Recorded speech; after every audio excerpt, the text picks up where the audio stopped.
Film की शुरुआत होती है एक स्पेसशिप को दिखाने से। स्पेसशिप के अंदर जो पूरी रिसर्च टीम है वो सारे पैसेंजर्स मुसाफिर 90 साल के बाद अपनी नींद से जागेंगे। इस स्पेसशिप का मिशन ये था कि वो इस पूरे टीम को जमीन जैसे दूसरे प्लेनेट पर पहुंचाए, जिसमें उसे अभी भी 90 साल का सफर तय करना है। अब इतने लंबे सफर के दौरान इंसानों की उम्र न बढ़े, इसलिए पूरी टीम को अलग अलग खास किस्म की मशीन्स में रखा गया था, जिन्हें स्लीपिंग चेम्बर्स कहा जाता है, जिनमें सब इंसान लंबी नींद में सोए हुए थे। इन मशीन्स का काम ये था कि वो इंसानों के जिस्म को 90 साल तक महफूज करके रखेंगी। उनकी नींद भी तब ही खुलेगी जब वो दूसरे प्लेनेट पर पहुंच जाएंगी। वो आगे बढ़ ही रही थी कि तभी सामने कई सारे एस्ट्रॉइड्स आ जाते हैं, यानी चट्टानों के टूटे हुए टुकड़े जो अब स्पेसशिप को टकरा जाते हैं। पर ये स्पेसशिप काफी एडवांस्ड मजबूत थी। एस्ट्रॉइड्स के टकराने से इसका रिपेयरिंग सिस्टम एक्टिवेट हो जाता है, जिससे हालांकि स्पेसशिप में कुछ खराबियां तो हुई, लेकिन वो खुद को बिल्कुल ठीक कर देती है। ऐसा होने से शिप बंद हुई और अगले ही पल रिस्टार्ट हो जाती है। पर इस टक्कर की वजह से एक पैसेंजर की स्लीपिंग चेम्बर की लाइट ऑन हो गई। देखते ही देखते उसका चेम्बर खराब हो गया। उसके पूरे जिस्म से मशीन हटने लगी। स्पेसशिप अपना 30 साल का सफर कर चुकी थी और अब वो अपनी 30 साल की गहरी नींद से जाग जाता है। इसका नाम जिम था।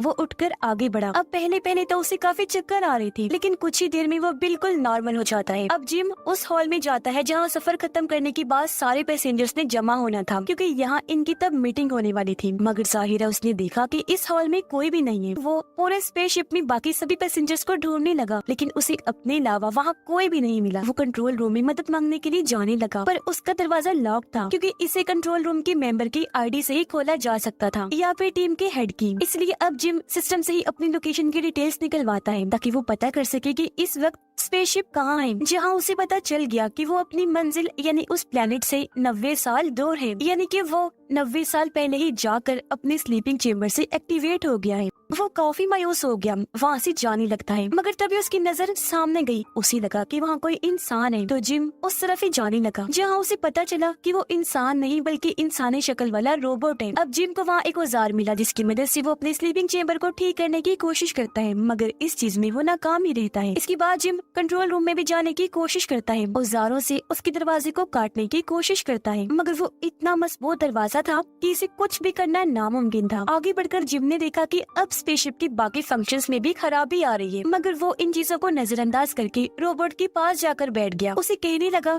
कि मुझे ऐसा लगता है जैसे मैं हमेशा के लिए इस स्पेसशिप में फंस गया हूँ, कोई मेरी मदद को नहीं आएगा, मैं अकेला ही मर जाऊंगा इधर। ये सुनकर रोबोट कहता है कि इंसानों की यही खामियां हैं, उन्हें हमेशा वो चाहिए जो उन्हें पसंद हो और जो उनके पास ना हो, और उस चीज के साथ खुश रहना चाहिए जो आपके पास है। उसकी ये बातें कहीं न कहीं जिम पर असर कर जाती है, इसलिए स्पेसशिप में जो था वो उनसे फायदा उठाने लगा, खुशी खुशी आगे अपनी जिंदगी जीने लगता है। स्पेसशिप में करने को खेलने को बहुत कुछ था, तो वो सब करके ही जिम अपना वक्त गुजारता है। तभी उसका पैर फिसल गया, वो नीचे गिर जाता है। अचानक उसकी नजर एक स्लीपिंग चेम्बर पर गई, जिसके अंदर एक लड़की लेटी हुई थी। इसका नाम अरोरा होता है। अब जब ये लोग जमीन पर थे तो वहाँ जिम अरोरा को पसंद करता था, इसलिए अब वो वीडियो में उसका इंटरव्यू देख देख कर ही अपना वक्त गुजारा करता था। अब उसके दिमाग में ये आता है कि मैं अरोरा को भी नींद से टाइम से पहले ही जगा देता हूँ। अब वो जानता था कि ये करना गलत है, मगर आखिर में वो इस फैसले पर पहुंचा कि मैं अरोरा को नींद से जगाऊंगा। अब क्योंकि उसके बाल और शेव काफी बढ़ गई थी, तो वो अपने बाल कटिंग करने लगता है, जिसके बाद अपना औजारों वाला बॉक्स लेकर अरोरा के चेम्बर के पास आ जाता है। वो एक औजार से उसके चेम्बर के सिस्टम को करंट दे देता है। ऐसा करने से चेम्बर खराब हुआ,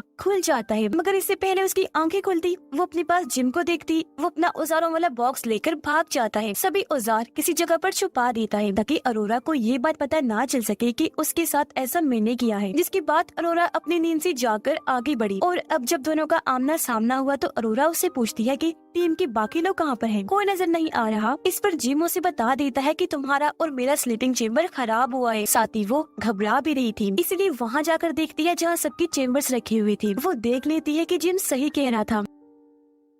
ये देखकर अरोरा कंट्रोल से बाहर हो जाती है। तब जिम उसे संभालता है, कहने लगा कि अभी तुम आराम कर लो, इस बारे में हम कल कुछ कर लेंगे। अगले दिन दिखाया गया कि अरोरा मशीन से अपना खाना लेती है, जहाँ मशीन ने उसे ढेर सारा अलग अलग तरह का खाना दिया था, क्योंकि वो गोल्ड क्लास की पैसेंजर थी, हमेशा अलग अलग चीजें खाया करती थी। अब जब उसे पता चला कि जिम इतने सालों से एक तरह का ही खाना खा रहा है, तो वो अपनी आईडी से जिम को भी गोल्ड क्लास का खाना निकाल कर देती है। अब अरोरा भी कंट्रोल रूम का दरवाजा तोड़ने की कोशिश करती है, मगर वो भी ऐसा नहीं कर पाती, जो देखकर अब अरोरा को भी यही लगने लगता है कि हम यहाँ पर फंस गए हैं। तो अब वो अपनी किताब देखकर उसे पूरा करने का फैसला करती है। जिसके बाद अरोरा उससे पूछती है कि यहाँ पर करने का कुछ है। इस पर जिम कहता है कि हाँ, डांस कर सकते हैं, खेल सकते हैं और भी कई सारी चीजें हैं। ये लोग डांस को चुनते हैं जहाँ AI सिस्टम इन्हें डांस करना सिखाती है, जिससे ये लोग इंजॉय करने लगते हैं। खूब इन्होंने डांस किया, दोनों ही काफी खुश थे। ये लोग स्पेस की सैर भी करते हैं, इन्हें बहुत मजा आया करता था। और अब धीरे धीरे इनकी दोस्ती हो जाती है। दिखाया गया कि स्पेसशिप अब एक काफी बड़े तारे के पास से गुजरती है, जो बहुत चमकदार था, इसलिए काफी खूबसूरत लग रहा था। उसके अंदर से चिंगारियों जैसी आग निकलती है। अब अगले दिन अरोरा, जिम और रोबोट तीनों मिलकर अरोरा की बर्थडे मनाते हैं। यहाँ जिम उसे अंगूठी गिफ्ट करना चाहता था ताकि वो बता सके कि मैं तुम्हें पसंद करता हूँ, मगर बातों ही बातों में रोबोट के मुंह से ये निकल जाता है कि अरोरा, तुम्हें स्लीपिंग चेम्बर से जिम ने निकाला है, ना कि तुम्हारे चेम्बर में खराबी हुई थी। ये जानकर अरोरा काफी दुखी हो गई। वो बहुत ज्यादा रोने लगती है क्योंकि जिस पर उसने सबसे ज्यादा भरोसा किया उसने उसे धोखा दिया था। वो जिम से इतना नाराज हो गई कि बात करना ही छोड़ देती है। उसे इतना गुस्सा आ रहा था कि एक रात जब वो सो रहा था तो अरोरा उसके पास आकर मुक्कों से उसे बहुत मारती है। फिर जान से मारने वाली थी,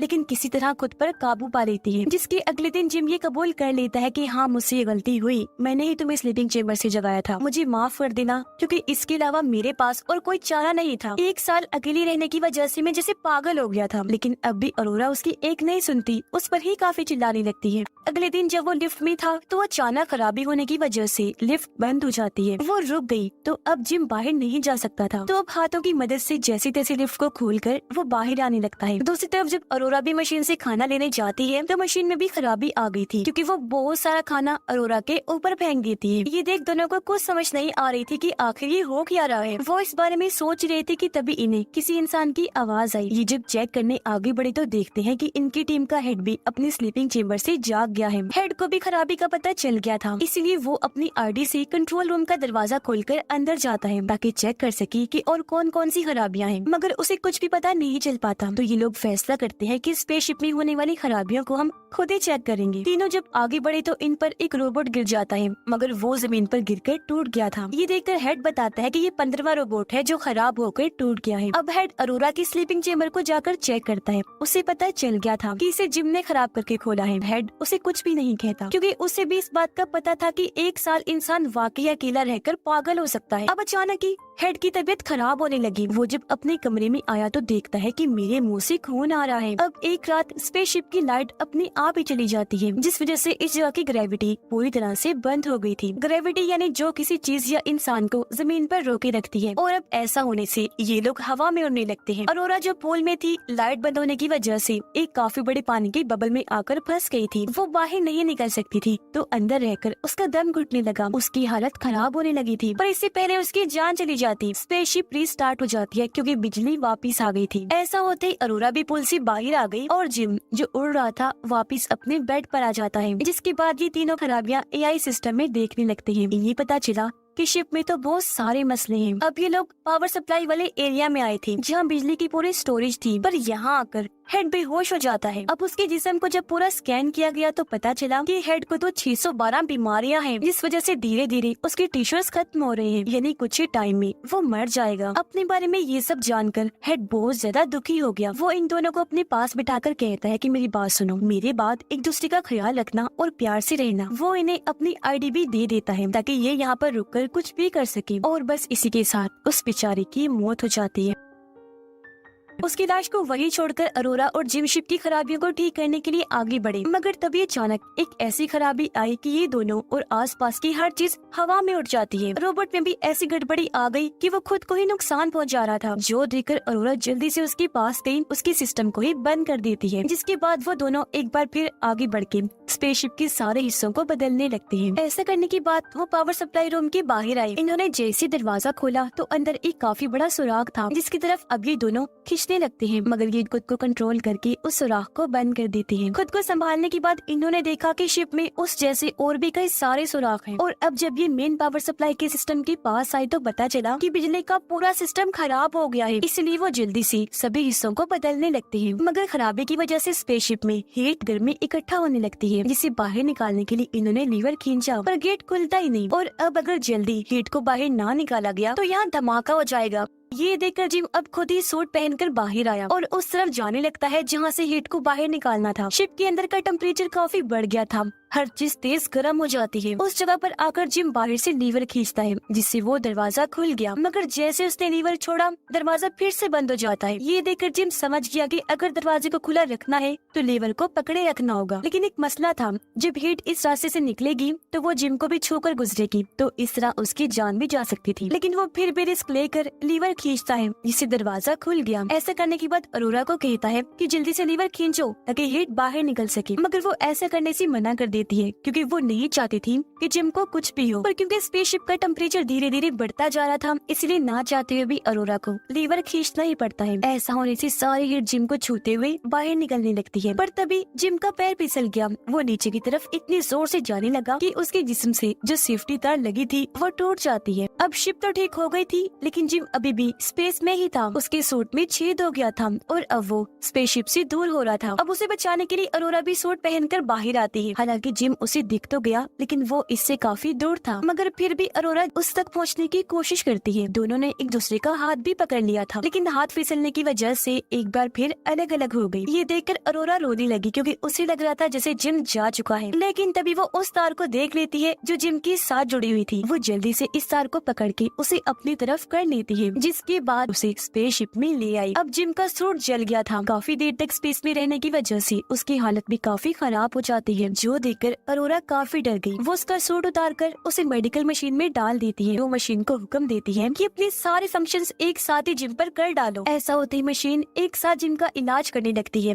मगर उसकी हालत में जरा भी बदलाव नहीं आता। मगर खुशकिस्मती से कुछ ही देर में जिम की आंखें खुल जाती हैं, जो देखकर अरोरा बहुत ज्यादा खुश हो जाती है। जिम की हालत बेहतर होते ही ये दोनों पूरे स्पेसशिप को ठीक कर देते हैं, जिसके बाद इज्जत के तौर पर हेड की लाश को कपड़े पहनाकर बैच लगाते हैं और उसे स्पेसशिप में छोड़ दिया जाता है। अब जिम को एक और स्लीपिंग चेम्बर मिलता है जो बिल्कुल ठीक था। उसमें इन दोनों में से कोई एक जाकर सो सकता था, इसलिए वो अरोरा को कहता है कि तुम वापस जाकर लेट जाओ, फिर 90 साल के बाद ही जागना, जहाँ तुम्हारी आंखें खुलने पर तुम्हारे सामने वो दूसरा प्लेनेट होगा। मगर अरोरा उसे ऐसा करने से मना कर देती है कि नहीं, मैं तुम्हें अकेला छोड़ के नहीं जाऊंगी, हम साथ मिलकर रहेंगे, जो भी अंजाम होगा मैं उसके लिए तैयार हूँ। ये कुछ और साल यहाँ गुजारते हैं, जहाँ एक दिन जिम अरोरा को वो अंगूठी दे ही देता है, जो पहनकर वो बहुत ज्यादा खुश हो जाती है। और अब इसके बाद हम सीधा पूरे 90 साल के बाद का वक्त देखते हैं, जहाँ वो स्पेसशिप आखिरकार उस प्लेनेट तक पहुँच गई थी, यानी अपनी मंजिल तक। ऐसा होते ही सभी मेंबर्स नींद से जाग जाते हैं, पर जब ये स्पेसशिप से उतरने लगी तो इन्होंने देखा कि पूरे स्पेसशिप में पेड़ पौधे उगे हुए हैं, जो अरोरा और जिम ने उगाए थे। पर क्योंकि इतने साल गुजर गए थे तो उनकी मौत हो गई थी, मगर उन्होंने काफी सारे अच्छे कामों में से ये भी किया कि स्पेसशिप को ठीक कर दिया। तभी ये लोग अपनी मंजिल तक पहुंच पाए और इसी के साथ ये कहानी इधर ही खत्म हो जाती है।